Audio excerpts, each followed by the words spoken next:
6 o'clock already. I was just in the middle of a dream. I was kissing Valentino by a crystal blue Italian stream.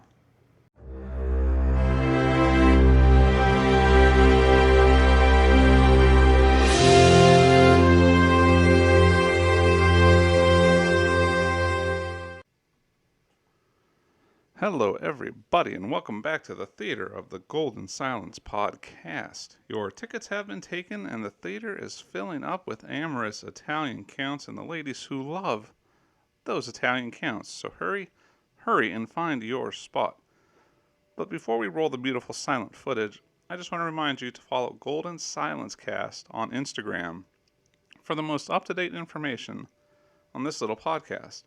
It is there that I let you know what films are coming up and how best to watch them so we can reconvene here in the theater for a bit of infotainment amongst friends. Now, it's in today's showing that we will be acquainting ourselves with one of Hollywood's first sex symbols. I am, of course, talking about Rudolph Valentino, and the movie we will be watching is one of his later films from 1925, a little movie called Cobra. Now, Cobra wasn't Valentino's best movie, nor did it contain his most unforgettable role. What it is a good example of his on-screen heartthrobbiness and the behind-the-scenes drama that came with his later life. These movies are a learning experience for me. Many of the films I discuss, I'm watching for the first time, and this time is no different. This is my first dip into the tall, dark, and handsome waters that are Rudolph Valentino. Now, this was a topic I wanted to do an episode on early on. Valentino was a cornerstone of Hollywood glamour in the days of silent pictures, and I wanted to learn why he was so beloved. Sure, he's had more famous films and roles, to be sure, but I found this particular movie very interesting on a few different levels. And he was an interesting man who lived for far too short of a life. But before we get too sad too early in the show, let's see what was going on the year this flick was released. Now, if you were an Italian count falling victim to feminine charms in the year 1925, well, here are some events that you'd possibly be hearing about. On January 27th through February 1st, the 1925 serum run to Nome, aka the Great Race of Mercy, relays diphtheria antitoxin by dog sled across the U.S. territory of Alaska to combat an epidemic. On April 10th, author F. Scott Fitzgerald publishes famous book, The Great Gatsby. On May 29th, British geographer, cartographer, archaeologist, and explorer Percy Fawcett sends the last telegram to his wife before he disappears into the Amazon. He was on an expedition to find an ancient lost city he believed existed in the jungles of Brazil. And on October 2nd, 1925, in London, England, the city's first enclosed double-decker buses are introduced. Many major world events of note came out of 1925, and speaking of notable coming outs, 1925 gave us some memorable births as well. January 6th, American engineer, inventor, and executive John DeLorean was born. He's most known for his work at General Motors and as the founder of the DeLorean Motor Company. On May 19th, Malcolm X was born. He was an American Muslim minister and human rights activist. On September 8th, Peter Sellers, born Richard Henry Sellers, was an English film actor. Some of his credits include the Pink Panther series, Dr. Strangelove, and one of my all-time favorites, Murder by Death. He's also a member of the Most Excellent Order of the British Empire. Not too shabby to be so chivalrous. And on October 16th of 1925, we saw the birth of television super author / detective Jessica Fletcher. That's right, folks. Dame Angela Lansbury, star of stage and screen, was born. Her most notable role was in the hit television series Murder, She Wrote. Outside of acting, she was made a Dame Commander of the Order of the British Empire in 2014. And she is also author of Angela Lansbury's Positive Moves, where you too can learn how to cook Angie's famous Power Loaf. which I do have to recommend, but that's a whole nother story. But one story I do want to tell you is a widely known fact that women were absolutely in love with Rudolph Valentino. But little known inside baseball trivia about me. Do you know what I'm in love with? The movie description. Cobra is a 1925 American silent drama directed by Joseph Henabery, produced by Adolph Zukor and Jesse L. Lasky, written by Anthony Coldway, based on Cobra by Martin Brown, starring Rudolph Valentino, Nita Naldi, Casson Ferguson, and Gertrude Olmsted. Cinematography by Harry Fishbeck and Dev Jennings, edited by John H. Bond. It's distributed by Paramount Pictures and released on November 30th, 1925. It runs at a slim, trim, cool cut 70 minutes and is 7 reels and 6,895 feet of film. Now, how did we watch it? That is the question. Well, let's talk about what version of the film we watched and where it was watched. There are 3 relatively easy places to catch this flick. For comparison purposes, for all you fine folks out there, I watched it on all 3. The 2 easiest are Amazon Prime and on YouTube. I first found the movie on Amazon Prime. This version did not have the best picture quality, if I'm going to be honest.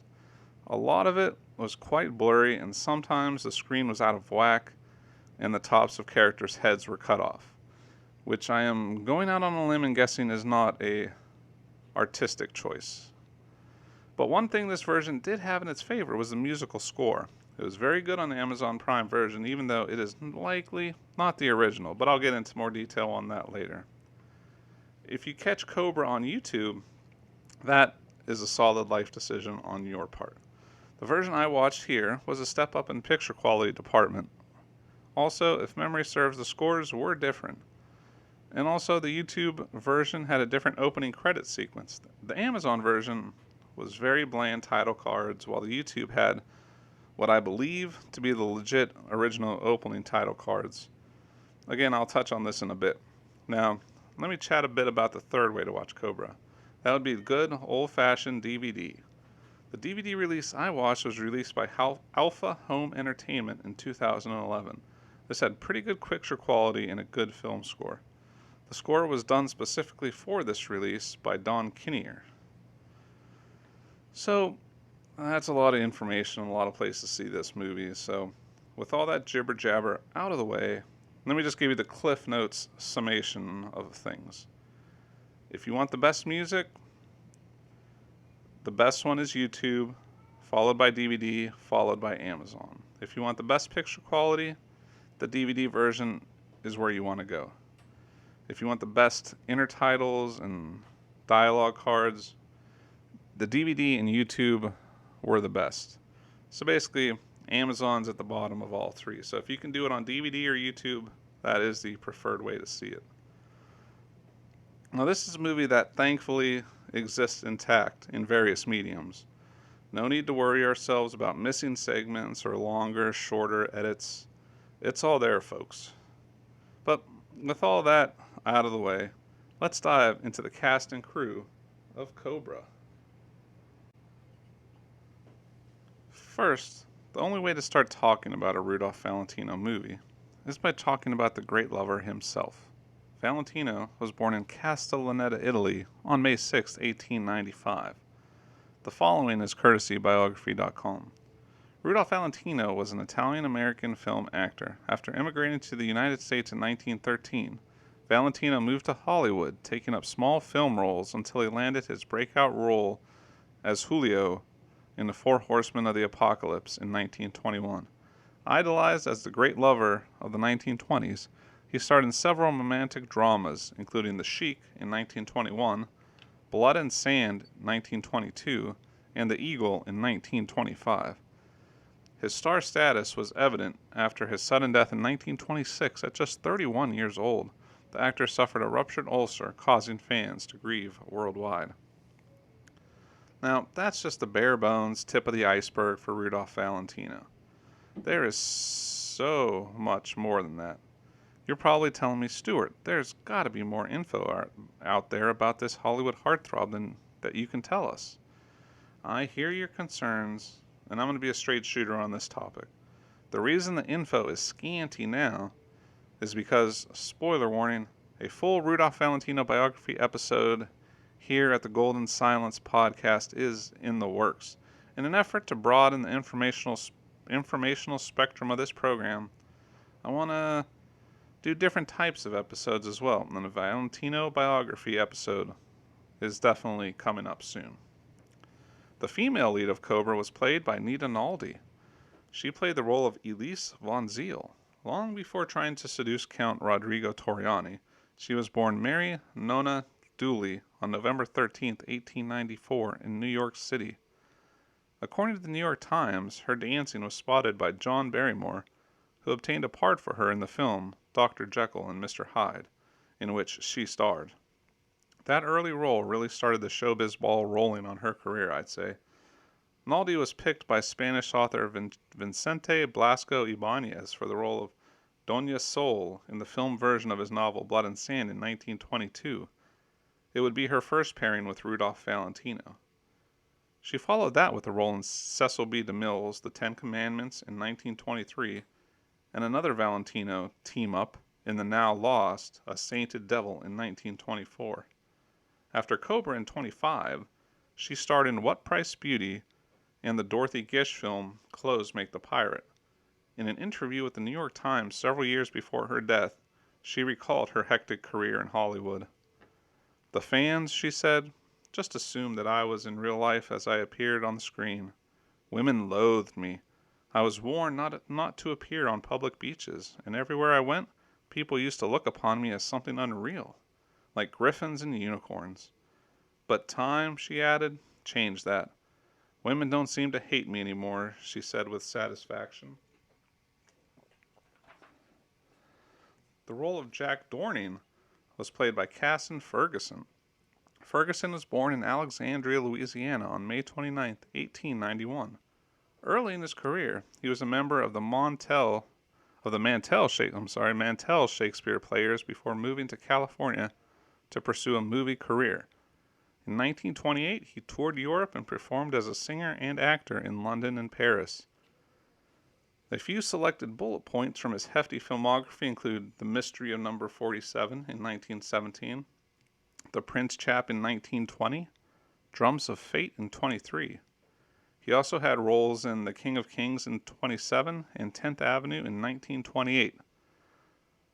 Unfortunately, he passed away from pneumonia on February 12, 1929. And like Valentino 3 years earlier, Ferguson was also gone too soon. He was only 37 when he died in Los Angeles. Next in the lineup is Gertrude Olmsted. She played a love interest of Valentino's Italian Count Torriani. She portrayed Mary Drake. A quick stop to IMDb gives us a solid, concise rundown of the life of Our Lady Olmsted. Before I read the quote, I need to mention discrepancies in her film output. Over a few different sources, I found different film totals, so keep that in mind. Gertrude Olmsted was born in Chicago, Illinois on November 13, 1897. She entered the film business early, making her film debut in The Fox in 1921 at 17 years of age. The next year, she appeared in the hit The Adventures of Robinson Crusoe in 1922. She stayed busy throughout the 20s, appearing in a total of 41 films. At the age of 25, however, she made what would be her last picture, The Time, the Place, and the Girl in 1929. Side note on this film, it is considered lost, but I believe I read the soundtrack does exist in some form. Back to the bio. Movies had entered the sound era, but by that time, Gertrude was happily married to director Robert Z. Leonard and no longer had any desire or need to stay a struggling starlet. After her husband's death in 1968, she remained in the Los Angeles area and died in Beverly Hills on January 18, 1975. With the on-screen talent firmly accounted for, let's take a quick look behind the camera at Cobra director Joseph Henabery. Henabery was born January 15, 1888, in Omaha, Nebraska. He was a film actor, screenplay writer, and director. As an actor, he is best known for his portrayal of Abraham Lincoln in D.W. Griffith's controversial 1915 film The Birth of a Nation. His acting career began in 1914, and over a 3-year span, he appeared in 17 films. Henabery also worked as a second-unit director on Griffith's follow-up, Intolerance, in 1916. In addition to directing features throughout his career, he also directed a lot of shorts, many being musical and comedic in nature. Henabery died on February 18, 1976, at the ripe old age of 88.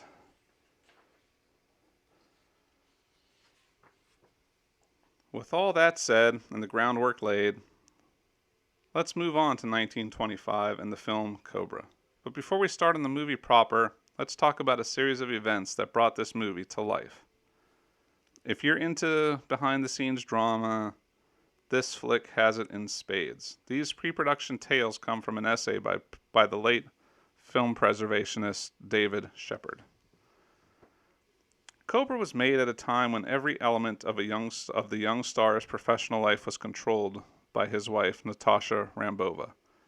Imagining that Valentino would outdo Douglas Fairbanks in films notable for scenes of pageantry, athleticism, and daring do, she wrote for Rudy a treatment for an enormous spectacle of medieval Spain to be called The Hooded Falcon. With proposed co-star Nita Naldi, the Valentinos traveled to that country, where they spent more than $100,000 of producer J.D. Williams' money on Spanish antiques and props. Rambova committed for the services of other actors. Joseph Henabery, who endured Rambova's interference with his direction of A Sainted Devil, was engaged for the same task. Also hired were cameraman Harry Fishbeck, whose photography of Valentino's previous 2 films had been much admired, and designers Adrian for costumes and William Cameron Menzies, fresh from Fairbanks' awe-inspiring The Thief of Baghdad, for sets. Although these major talents were attracted by the size and ambition of the Hooded Falcon, even June Mathis, esteemed scenarist for Valentino's breakthrough film The Four Horsemen of the Apocalypse, proved unable to make a coherent script out of Rambova's Spanish story. Faced with the pressing necessity of making something, Williams purchased film rights to a stage play by Martin Brown, Cobra, which had run for a season on Broadway with Judith Anderson and Louis Calhern in the leading parts. But Miss Valentino, who by contract enjoyed with her husband the last word on production decisions, was adamant that Rudy not be presented either as a beefcake or as an amoral Don Juan. Thus, Toriani's torrid love affair all now occurred off-screen. Further, the fighting scenes called for in the original play were to be saved for the Hooded Falcon. In their place is an often deliberate immobility.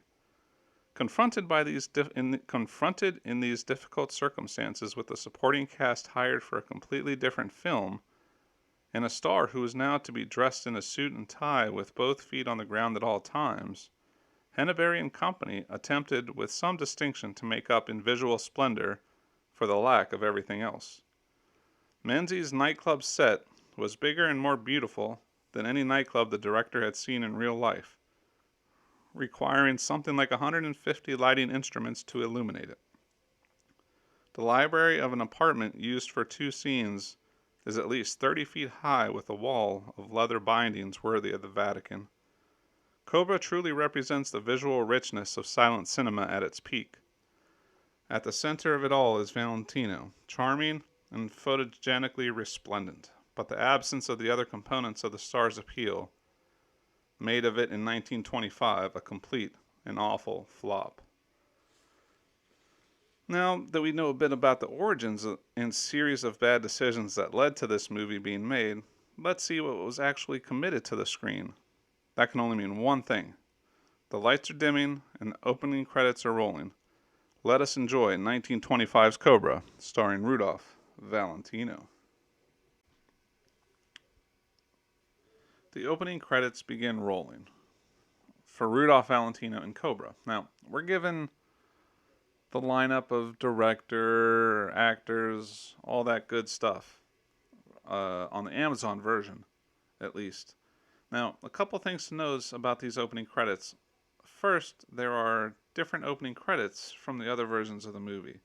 Now, the YouTube version had a more elaborate, olden style credits. This is also the same with the DVD version. This Amazon version, though, is super duper plain. I definitely liked the opening of the YouTube and the DVD version way better than the Amazon version. This felt like an actual big time feature, and I'm guessing it probably is the authentic opening credits that you would have seen if you were in a theater in 1925. Whereas the Amazon version, like I said, is super duper plain. And second, you'll see at the end of the Amazon opening credits that the score was written and produced by a Bob Mizell. Copyright 1979 Big Bopper Music / Mizell Films. That seems to answer a little bit about the credits questions. This Bob Mizell fella did his own score and own opening credits in 1979. So these credits are not original or authentic. But knowing that, I still feel like the music in this version was pretty darn good. I tried searching for info on Bob Mizell, but came up empty. The credits piano bit was great stuff, though. And the version on YouTube, though, seems to have the more authentic presentation and music, and way cooler credits. That's what sold me on the YouTube and the DVD version. Both of them had good quality, and the DVD had really good picture quality. They both had the same opening credits, and that's what sold me on those two versions. If you're going to catch it, try and catch it on those two, because that's where you get, I feel, the more authentic experience. The official opening of the film, though, is a title card saying, "There are times when friendship becomes the most important thing in a man's life, even more than love itself." We find ourselves on the terrace of the Café del Manor. A band plays in the courtyard. It is here that we are introduced to Vittorio Minardi, a gentleman by profession, played by Hector Sarno. The way the film introduces the characters and the actresses portraying them was cool and something I hadn't seen before. Each intertitle gave a name, character info, and actor name. It was a pretty neat and cool way about doing something as plain as introducing characters or actors. The man is looking for Count Torriani and asks to be pointed towards him. The waitress he asks doesn't know. He turns his inquiring mind to, I believe, the main maitre d'. The maitre d' says they see a lot of Minardi, but not his money. Minardi has an account to settle with Torriani. As soon as he is paid. You don't even know the Count, the maitre d' says.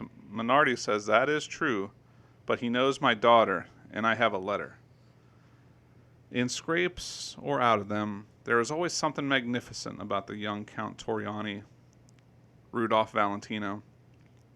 Torriani is sitting at a table having a smoke and a drink and a flirt with the lady at another table. He is cool as a cucumber. The waitress who knew nothing earlier actually does know Torriani and warns him that this dude/dad is looking for him. He gives her some money for a flower he puts in his lapel. He then watches Minardi hand the letter over for the other guy to read. We see the contents of the letter. This bit highlights another cool thing that this movie does. When we first see the letter, it's written in Italian. Then it fades out and changes to English. This is also done to great effect when someone in these early scenes is speaking Italian. The dialogue is written in its original Italian, then magically morphs into English. It's a neat gimmick to show the other language. The letter from Torriani is planning a romantic rendezvous with Minardi's daughter, Rosa. The maitre d' tells Minardi to take his angry father business outside. He wants no fights in the cafe. Minardi tells him to tell Torriani he is waiting outside. The maitre d' tells Torriani this. Torriani says he needs to get out. The Count tosses the man some money and exits through a side door. As Torriani slinks out, he sees Minardi outside waiting. Minardi shoos off some street kids and Torriani uses the distraction to sneak past. Enter Jack Dorning. We learn Jack Dorning knew but one word in Italian, the name of his hotel, played by Casson Ferguson. Incidentally, he knows one more Italian word than I do. I'm trying to learn, though. I'm trying my best to learn. It's tough, though. Anyway, but I digress. Now it's time we find out Minardi. Now it is here that we find out Minardi doesn't know what Toriani looks like, and Jack Dorning happens out the same door Minardi expected the Count to exit. He begins questioning Dorning as Toriani watches from a distance. Dorning says he's American, and Minardi is having none of it. Bah, you cannot fool me. I am Rosa's papa, he says. The foreigner and the father start to argue in the street. A crowd grows. Count Toriani sits back, whistling and watching. Funny aside, there is a little kid in the crowd that appears to start throwing kicks. It's nothing major, just gave me a little bit of a chuckle, so if you're watching, keep an eye out for that. Toriani sees the fracas, laughs a bit, and approaches. He gallantly steps in to break up the fight. He says he speaks English and can help. He begins mediating the event. Calm, cool, and collected as Minardi gets all fired up. Dorning hands over a business card to verify his identity. Toriani, after looking at other papers and the note to Rosa, tells Minardi a mistake has been made. This senor is an American, he tells the father. Minardi apologizes and takes off. The crowd disperses. This is where, for me, the legendary Valentino charm kicked in. Maybe it's because I've always heard of his charm and charisma and just saw it because I wanted to see it. Or it actually was there. Either way, he was so cool and charming as he deflated, disbanded, whatever the best word is, this altercation. Some people have that X factor, and here is Valentino's X factor on full display. With the crowd gone, Toriani laughs and tells Jack, I'm the guy he was looking for. They chat a bit and stroll off down the street. It is now the next day, and we find ourselves in the ancient palace of the Toriani. Count Rodrigo is showing Dorning around. Dorning looks at all the super cool looking old stuff and tells Toriani, you ought to be in my business, selling antiques. Dorning is quite impressed with what he sees. While this is happening, while this tour is going on, we finally meet Rosa. As the intertitle tells us, Rosa Minardi, her papa's pride and sole support, played by Claire Dolores. Rosa and Papa Minardi have shown up to Toriani Palace looking for answers. The maid wants none of their shenanigans, and she immediately reports back to Rodrigo, who, annoyed and angry, throws his cigarette down.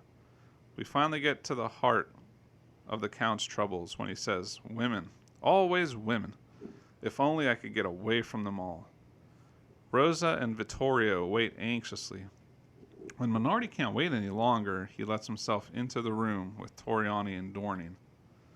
When we first met Toriani, he was in a rad-looking suit, with no doubt expensive shoes. Real classy-like.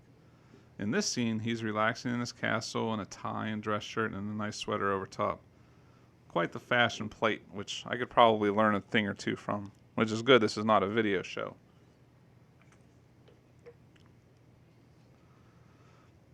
Now, Minardi calls Toriani out and calls in Rosa.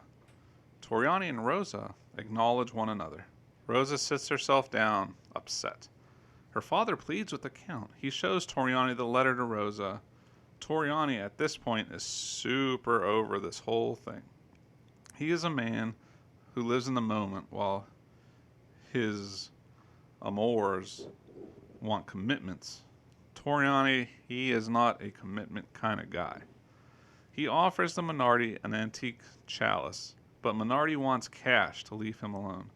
Toriani tries his best to tell him that the antique is worth more than any money he could get than the money he's asking for. Dorning, watching this exchange, sees an opportunity. He gives Toriani cash to buy the Cellini-made chalice, and then Toriani takes that cash and gives it to Minardi, who in turn gives up the letter back to Toriani. The father and daughter leave the castle. Rosa is too smitten to happily leave. She tries to hug him, but he pushes her away. He opens the door and ushers them out. Dorning looks at the returning Count with a smirk. Toriani explains himself. Honestly, I hate myself for this. I try to behave, but it doesn't run in the family. Rodrigo points to an old portrait of an ancestor on the wall. He says that ancestor is the one who started all the trouble with all the ladies. We then dip into a flashback to a bygone era of the Toriani Palace. The ancestor, I guess that's what we'll call him, is in the palace making time with a lady when she hears her husband coming. She hides behind a curtain as the ancestor takes a meeting, but the fella is looking for his wife. The ancestor says no hanky panky, nothing hanky panky-ish is going on, but the guy sees two chalices. He looks around the room and opens a curtain to reveal a woman, but not his wife. Satisfied, he leaves, and two women come out of hiding. Neither are at all happy that he has another woman. A definite wah-wah moment. A fight of romantic intentions breaks out between the ladies. The ancestor is doomed as we return to the modern day. Toriani, after recounting this tale, says, "That is my inheritance, that and this old debt-ridden palace." But Dorning has a proposition to make. Basically, he tells Toriani, be my Italian antiquities expert, and I'll take you to the United States and get you away from these women. In fact, you'll be too busy to think about women, he says, and they strike a deal. The next time we see Rodrigo, he is on a ship headed towards America with Jack. They are at the railing of the boat when two beautiful women walk by. Rodrigo turns to watch them, hypnotized as they walk by. Jack turns around and says, "Here, look at this one with the torch. She's much safer." That is where we see the Statue of Liberty in the distance as the boat nears its destination. We find out Jack works for Dorning and Son, one of the top antique firms in the world. Inside Dorning and Son, we are introduced to Jack's secretary, Mary Drake. Earlier I mentioned, played by Gertrude Olmsted. She is introduced to Count Toriani, who will be the expert in Italian antiques. Old habits, though, die hard as Toriani can't help but flirt with Mary. He follows her to her office. She starts on some paperwork as Toriani lights up a smoke. "I don't think New York's going to be so lonely after all," he says. He does everything he can to get her to go on a date with him, but she is not cooperating. Dorning brings Henry Madison over. He is the manager of Dorning and Son. He is here to meet Toriani. Since we're introducing new characters, let us also add in Miss Huntington Palmer, the art dealer's joy and her husband's despair, played by Lillian Langdon. She is at the firm to buy some art. She's unaware of its authenticity, but Toriani introduces himself to her and impresses her by saying it is a genuine article, since he has a companion piece back home in Italy. Miss Palmer is so impressed she wants Toriani to come see her collection and her charming niece. As Miss Palmer is talking, Rodrigo looks back and sees Jack and Mary talking to each other like nervous middle schoolers who have a crush on each other. We learn next that Toriani soon finds New York was no place to escape women. We are now in the huge nightclub I had mentioned earlier in that essay. Some drunk club-goer guys are angry, one especially, that an Elise was being flirted with by our incorrigible Count. He gets a note to meet in the garden part. As he is leaving, he is stopped by a dude saying he brought Elise and to leave her alone. His friends try to calm him, but he takes a swing at Toriani and connects. This knocks Toriani to the ground over a huge potted plant. All this is going on as the Elise in question watches from a distance. Now, Toriani stands up, straightens up his suit, looking all cool, and punches the dude. And I'm not just saying punches, he nails the dude, enough that he flies like 4 feet in the air. The fracas is broken up. Toriani gets up in the guy's face and talks some serious crap before walking away. Good for Rodrigo, I would say. He wins that round. But as Elise is watching men fight over her, she is met by her aunt and uncle. The aunt, you may remember from a few minutes earlier, is Miss Palmer. She tells Elise that this is the Italian Count I told you about. Miss Palmer's niece, Elise Van Zyl, was among New York's most prominent and unsuccessful husband hunters, played by Nita Naldi. Toriani stops by the table to say hi. The Palmers watch as the two move out to the dance floor. The next scene, we move to Dornian's apartment, which he is now sharing with Rodrigo at the moment. It is at Jack's place that we are introduced to Sophie Brenner, and believe it or not, she is a lady. That previous sentence wins inner title of the night. She looks to be the rough and ready type for sure. Count Toriani has found himself in some female hot water again. This Sophie character is quite the trickster and conniver.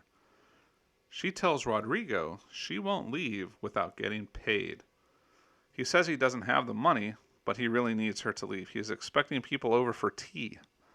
That only raises the price Sophie is asking for.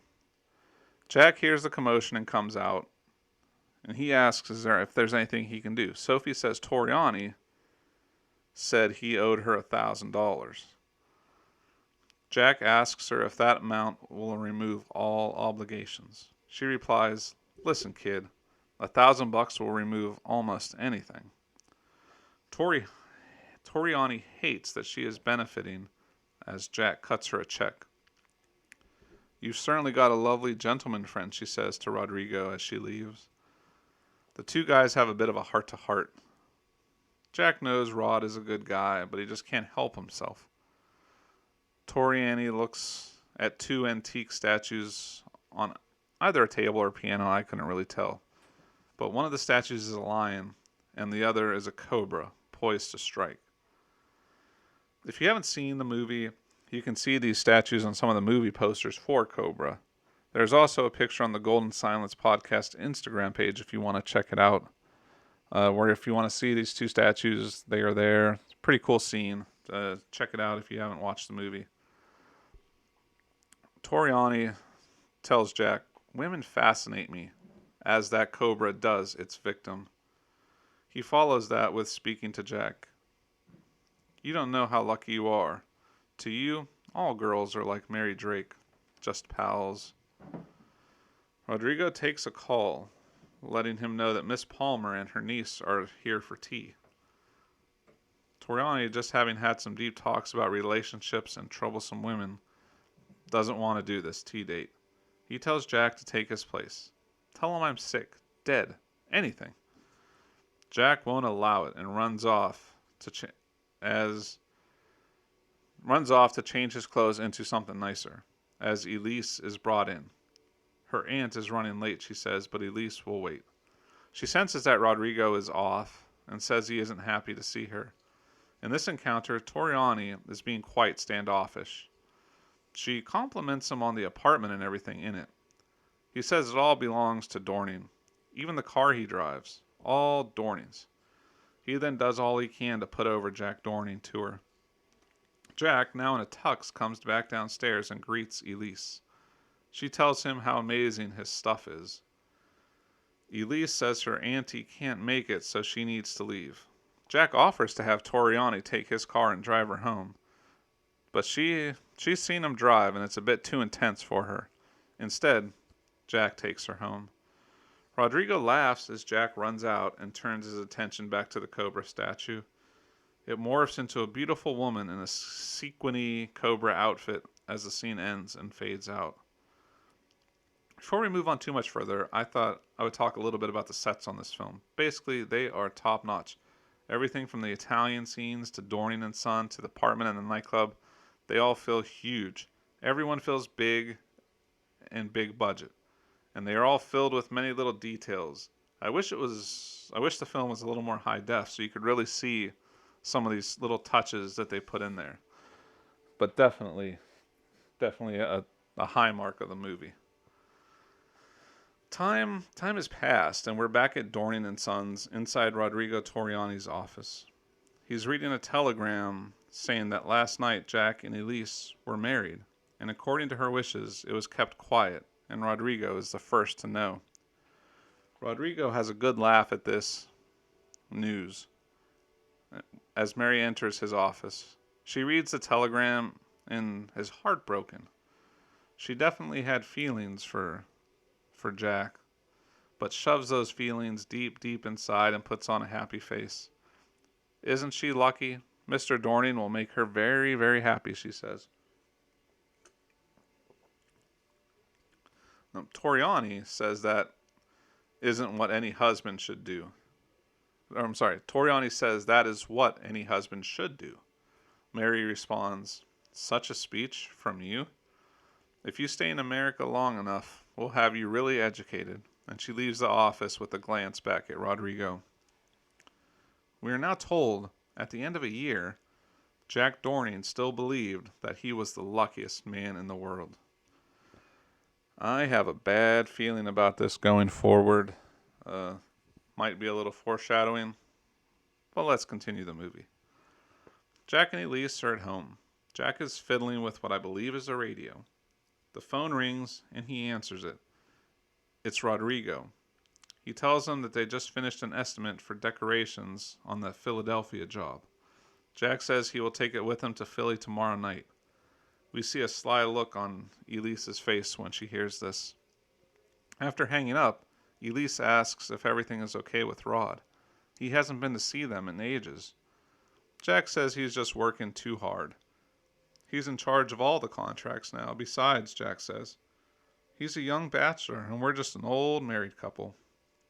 Back at the office, the workday has come to a close. Toriani offers Mary Drake a ride home. She's hesitant, knowing his reputation. He sees this and tells her he has been a regular saint lately. That wins her over and they leave together. After helping Mary into the car, a woman driving by blows kisses at him. He looks so annoyed and embarrassed. He can't escape these issues. As he starts the car up, he assures Mary anything happening with the drive-by kisser happened long ago. She lets out a giggle as Rodrigo has trouble starting the car up, and then he jerks the car out of frame.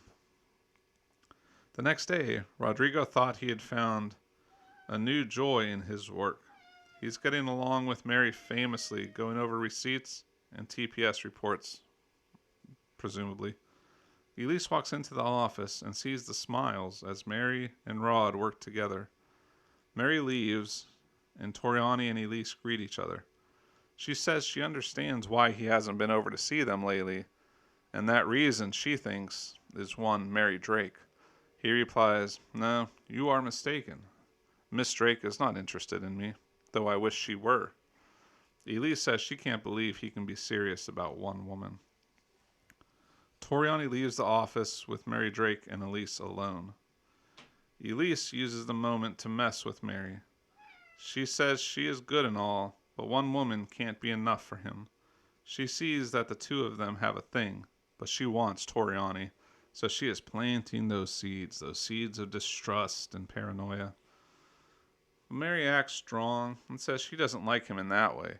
With Jack going out of town on business, Elise lets us know she needs someone to take her to a concert. Jack turns to his friend Rodrigo. He says he can't because he has late night work.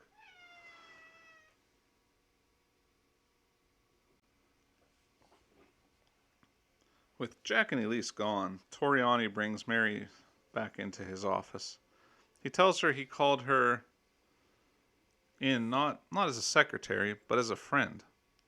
She tells him he misunderstands their relationship. He replies that he has been a fool in the past. He wants her to forget it. She thinks about it for a moment, but tells him they shouldn't discuss it and leaves the office. He is super bummed as he sits back at his desk. He is shook that this is the first time that it is the girl calling the shots. A few hours have passed and we learn Elise's concert was over before midnight. She returns to Dorning and Son with her eyes on some prey. She is after Rodrigo. First, she watches him in his office through a window before making a grand entrance. She wants Rod. She wants Rod. Why do you treat me this way, Rod? I've written you. I've shown you in 1,000 ways that I love you, she says to him. He rebuffs her advances. She counters that by taking off her fur coat and revealing a beautiful, form-fitting dress. Aren't you forgetting your husband is my best friend? She fires back with, I've made him happy. Haven't I the right to a little happiness too? Rodrigo is fighting the temptation, and you can definitely certainly see the struggle within. Now, this is a very, very good back and forth between an actor and an actress who have great chemistry together. You can really feel that she is a bad person, selfish, trying to make herself happy, and he finds it so hard to say no. Like, this is really good stuff, really good battle of wits, I guess you could say. He has fought her off so far. She has one ace up her sleeve yet. She has a place where they can be alone. She dares him to meet her there. He crosses the office to meet her face to face. You are infamous. You are poisonous like a cobra. His obstinance just gets her off more. Hold me and say that again. I dare you to kiss me and let me go. He takes her in his arms, and they start with the kissing as it fades out. We are now at room 1002 of the Van Cleve Hotel. Toriani and Lise are there. They embrace a bit before Toriani pulls himself away. He can't do it. It seemed like a good idea. He wanted to give into it, but he thinks about Jack. He knows he's not that kind of guy. He doesn't want to do this. He can't do it. He's been a cad to have let things get this far. No sooner than he walks out the door than Elise is on the phone with a man named Jim. She wanted it, no matter who gave it to her. The next morning, Rodrigo was dreading the ordeal of facing his friend. Mary enters his office. She apologizes for what she said last night. He tells her no apology is necessary. Everything she felt about him was correct. She said she was misled by what Elise had said. Rodrigo tells her what she heard is right and true. And the guilt is all over his face. He wants to say yes, but he just cannot do it. He knows he screwed up. The next morning, Mary, hurt and possibly crying, leaves. As she leaves, Jack returns. Rod, I got home at 8 this morning and found Elise hadn't been there all night. He adds, if anything happened to Elise, I'd go mad. Rodrigo can't bring himself to tell the truth. As Jack leaves, Rodrigo pulls out a phone book, finds the Van Cleve hotel number, and calls. Whatever he hears over the phone distresses him greatly.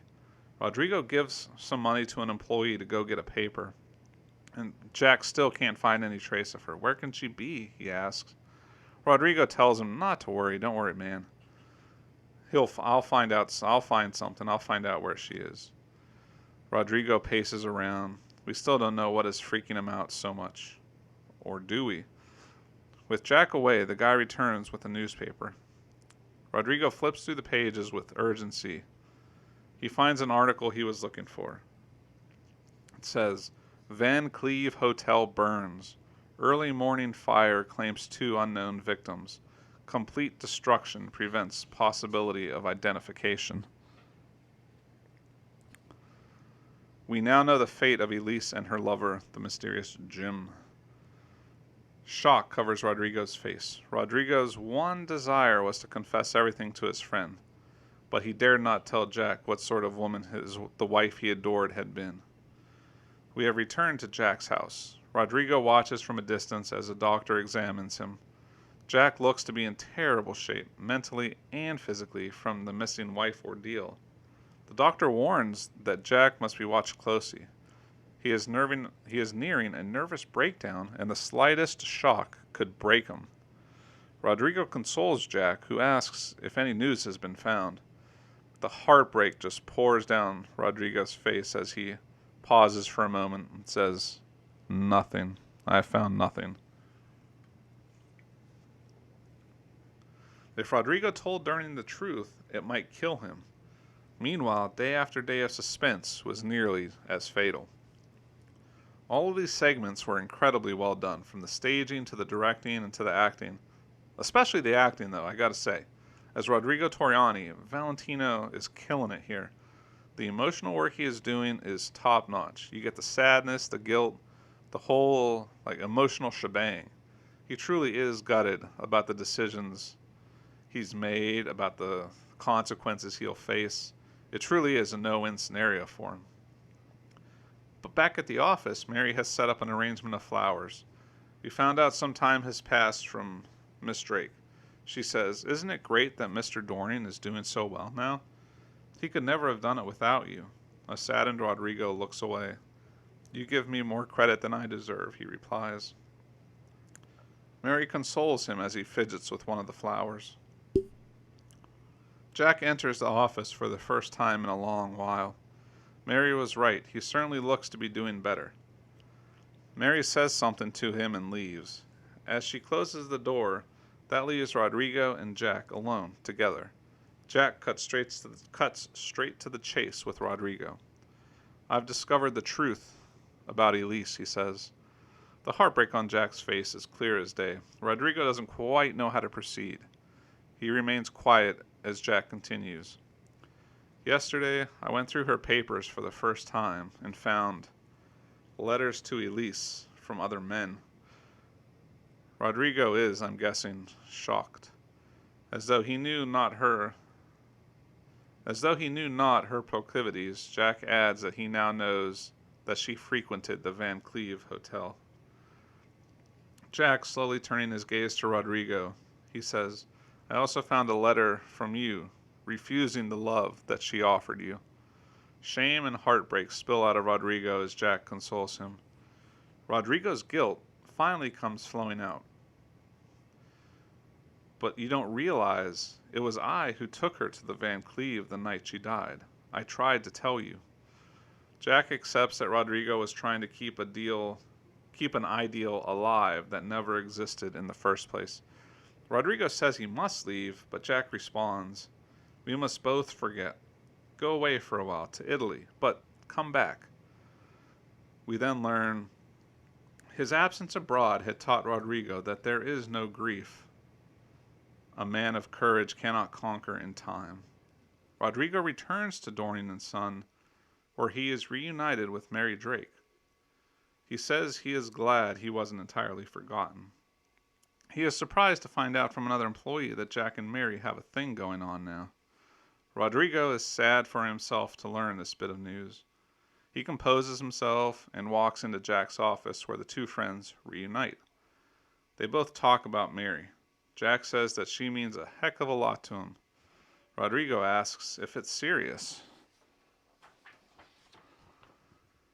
Jack responds, "It is with me. I love her with all my heart, but with her, I'm afraid there is someone else." Rodrigo thinks about what his friend Jack just said. A moment's hesitation, and Rodrigo, determined to sacrifice the one pure, clean love he had ever known, Rodrigo responds, "You are wrong. I am sure Mary does care for you." Jack's face lightens up at his friend's words. Jack is then called out of the office. Mary is coming in as he leaves. They say a few words in passing, huge smiles on both of their faces. Jack exits, and it is Mary and Rodrigo alone. Mary picks up some papers.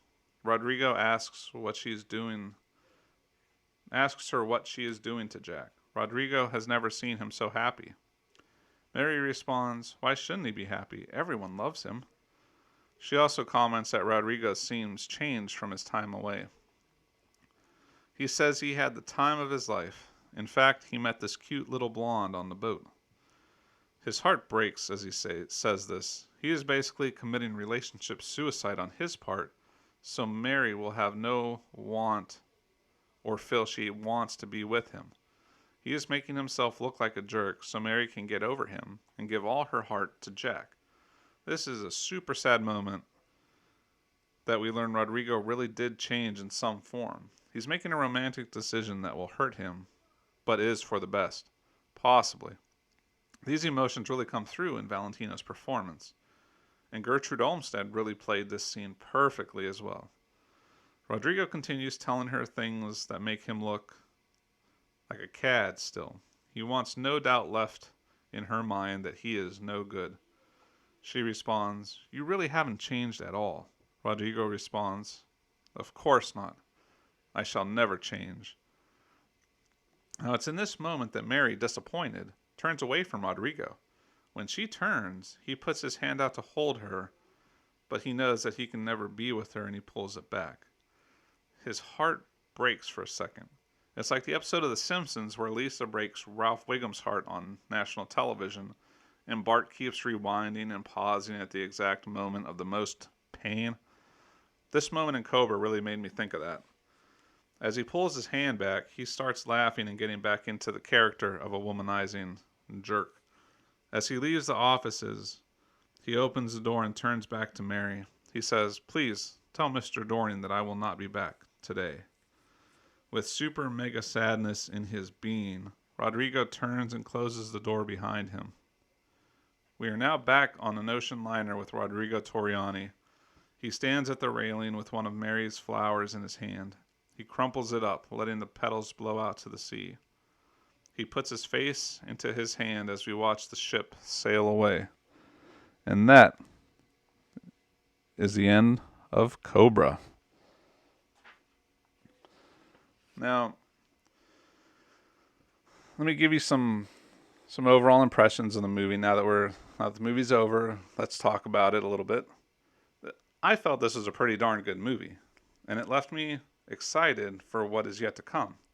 What I mean by that is, from many accounts, this is a lesser Rudolph Valentino film. This is borne out in the ratings of the film that I could find. If he was this good in a lesser movie, how awesome are things going to be when I start down that murderer's row of hits that we talked about earlier? But as for the here and now inside the Golden Silence Theater, I say this was a quality Valentino film to be my first. In all actuality, all the acting in this movie was really, really good. The chemistry between Nita, Naldi, and Valentino was most definitely there.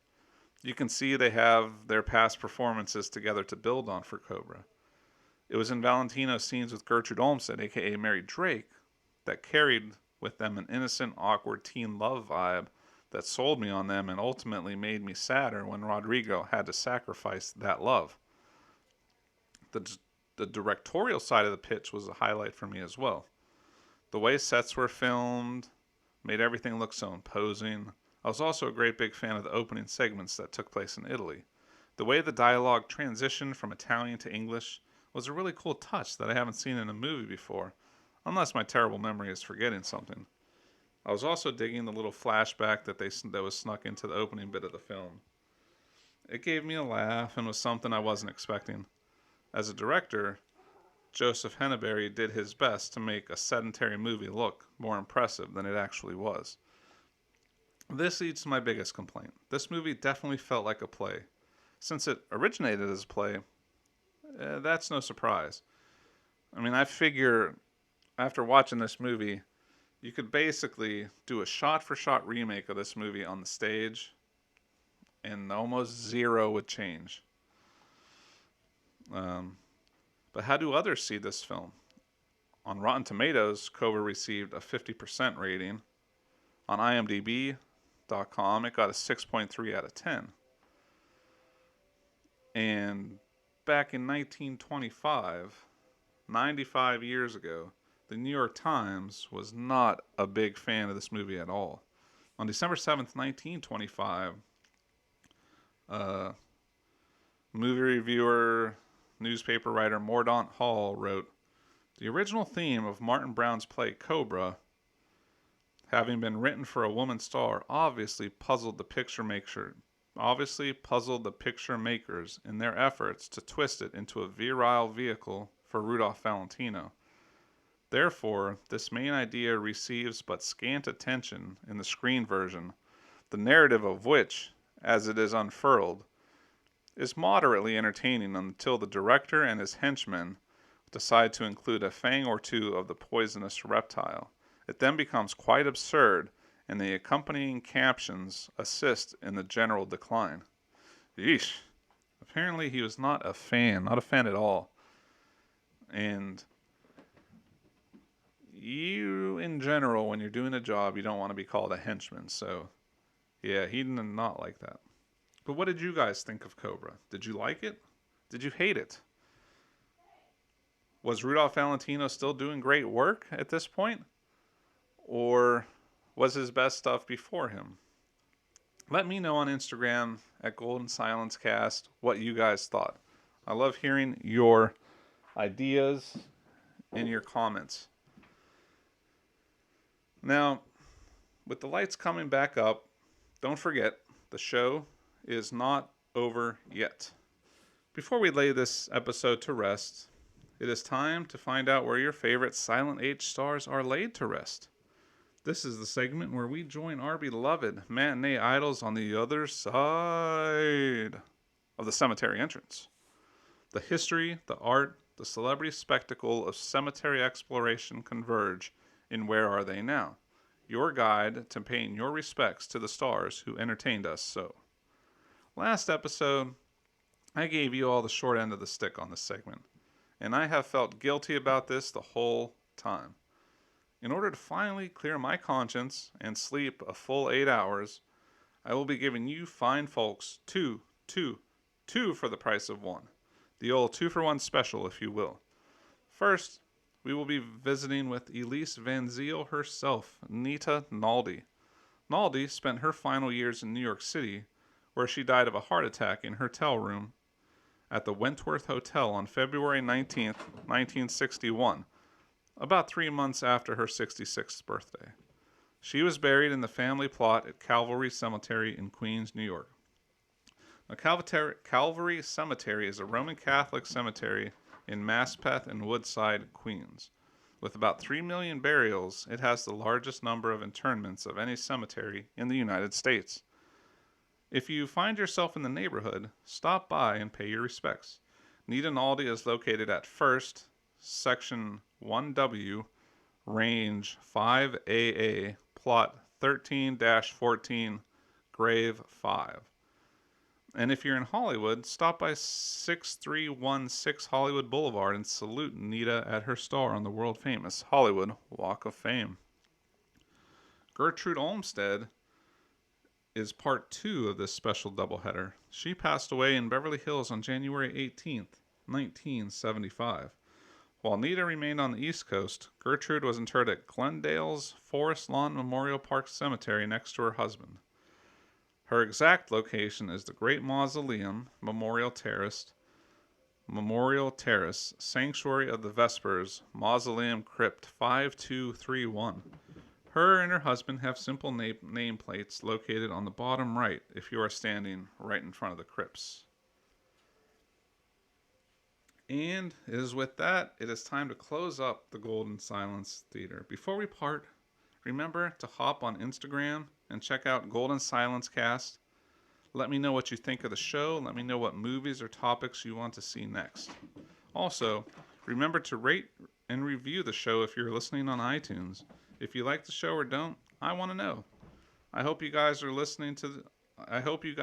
listening to the show as much as I like making it. Until the next showing, remember, the silents are golden and the talkies are just a fad.